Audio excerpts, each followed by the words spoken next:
காஞ்சிபுரம் மாவட்டத்தில் அமைந்துள்ள வரதராஜ பெருமாள் கோவிலில் நடைபெறவுள்ள வைகாசி மாத பிரம்மோற்சவத்தை முன்னிட்டு திருத்தேரை சுத்தம் செய்யும் பணியில் தீயணைப்பு படையினர் ஈடுபட்டனர்.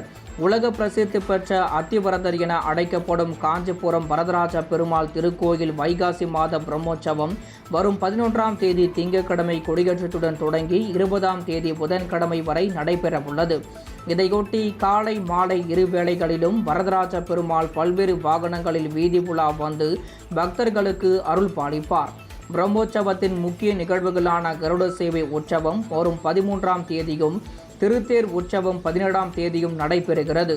இதையொட்டி காஞ்சிபுரம் காந்தி சாலையில் நிறுத்தி வைக்கப்பட்டுள்ள சுமார் 73 அடி உயரம் உள்ள திருத்தேரினை தயார் செய்யும் பணிகள் தொடங்கியுள்ளது. முதற்கட்டமாக திருத்தேரில் படிந்துள்ள தும்பு தூசிகளை அகற்றும் வகையில் காஞ்சிபுரம் தீயணைப்பு படையினர் தீயணைப்பு வாகனத்தில் கொண்டு வந்த தண்ணீரை அதிவேக அழுத்தத்துடன் தேர் மீது பீச்சி அடித்து திருத்தேரினை சுத்தம் செய்யும் பணியில் ஈடுபட்டனர். தீயணைப்பு வீரர்களின் பணியை அந்த வழியாக வந்த பொதுமக்கள் வியப்புடன் பார்த்து சென்றனர்.